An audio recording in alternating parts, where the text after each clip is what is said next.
Jésus faisait des choses merveilleuses, et beaucoup de gens croyaient en lui et le suivaient. Il était bienfaisant, il guérissait les malades et enseignait les voies de Dieu. Jésus était bon, il était sans péché. Il faisait toujours ce que Dieu voulait qu'il fasse. Il est venu pour nous montrer l'amour de Dieu, pour amener les gens à suivre Dieu et à marcher dans sa voie. Mais il y avait les chefs religieux, très jaloux de Jésus, qui ne voulaient pas admettre qu'ils avaient brisé les lois de Dieu et qu'ils étaient pécheurs, comme tout le reste des gens. Leur cœur était endurci, et ils ne voulaient pas croire que Jésus avait été envoyé par Dieu. Ils ont menti à son sujet et l'ont fait arrêter. Il a été battu. Les soldats ont placé une couronne d'épines sur sa tête et se sont moqués de lui. Jésus aurait pu résister et arrêter tout cela, mais il ne l'a pas fait. Il était venu au monde pour devenir un sacrifice pour les péchés. Sa vie allait être sacrifiée pour les péchés de tous les hommes. Jésus a pris sur lui la punition que les gens méritaient.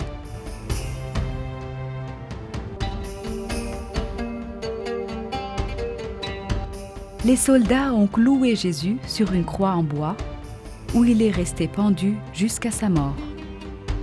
En ces temps-là, c'était la tradition de tuer les pires criminels de cette manière cruelle. 2 criminels avaient aussi été mis sur des croix ce jour-là. Mais Jésus n'était pas un criminel. Il était innocent, il n'avait rien fait de mal. Il mourut pour les péchés des autres, non pour les siens. Il n'était pas seulement mort pour les péchés des gens de son temps, mais aussi pour les péchés de ceux qui viendraient plus tard. Sa mort enlève les péchés de tous ceux qui croient en lui et qui acceptent son sacrifice comme leur sacrifice. Quand Jésus mourut, il offrit le sacrifice parfait.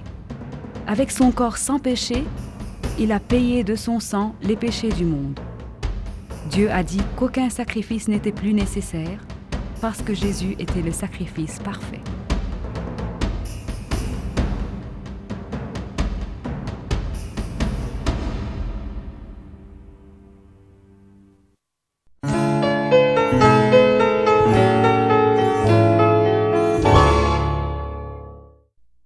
Les ennemis de Jésus pensaient l'avoir tué, mais il n'en était rien.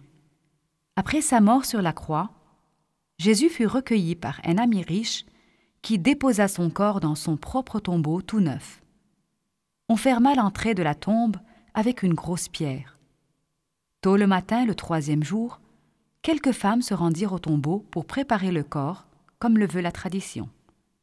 Elles furent surprises de voir la pierre dégagée et Jésus n'était plus là.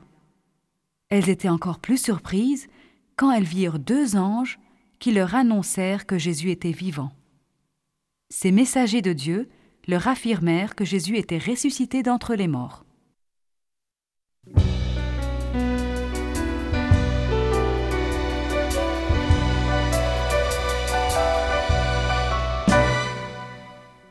Après sa résurrection, Jésus réapparut à certains de ses disciples. Il leur parla et mangea avec eux. Thomas, un de ses disciples, qui entendit parler de ce qui s'était passé, n'arrivait pas à croire que Jésus était vivant. Il dit : « Si je ne vois dans ses mains la marque des clous, et si je ne touche ses blessures, je ne croirai point. » Jésus lui apparut plus tard et lui dit : « Parce que tu m'as vu, tu as cru. Heureux ceux qui n'ont pas vu et qui ont cru. »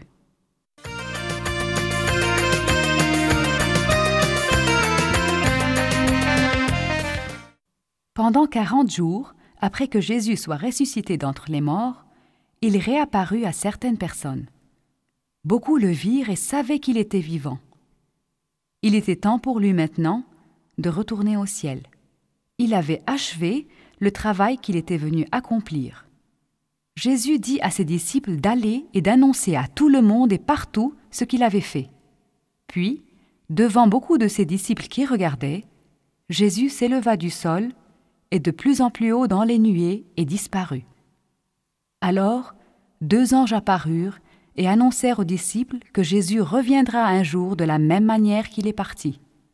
Il est maintenant au ciel pour préparer une place pour tous ceux qui croient en lui et qui le suivent. Jésus est le chemin qui nous mène à Dieu.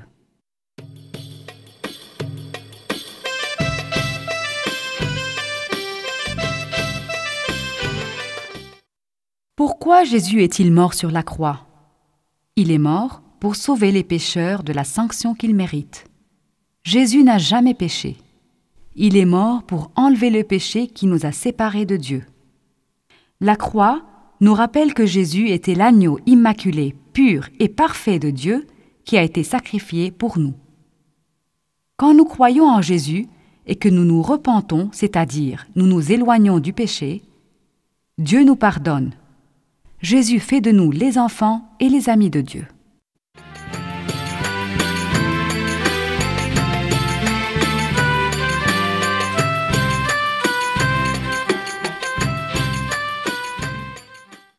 Quand Jésus était sur terre, il raconta beaucoup d'histoires pour aider les gens à comprendre les voies de Dieu.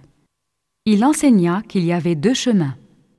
Tout le monde prend le chemin large du péché qui conduit à la destruction et à la mort. Nous avons tous une nature pécheresse que nous avons héritée d'Adam, le premier homme. Nous avons péché en faisant des choses déplaisantes aux yeux de Dieu. Jésus a dit que nous devions quitter le chemin large et entrer dans le chemin étroit qui mène à Dieu. Nous ne pouvons entrer dans ce chemin étroit qu'à travers Jésus. Pourquoi ne pas lui parler avec votre cœur maintenant? Dites-lui, « Dieu, tu es tout-puissant et sacré, mais je sais que je suis pécheur. Je confesse devant toi que j'ai péché. Je crois que Jésus est mort sur la croix pour moi et qu'il a payé pour mes péchés. Je te prie de me pardonner, de changer et de nettoyer mon cœur.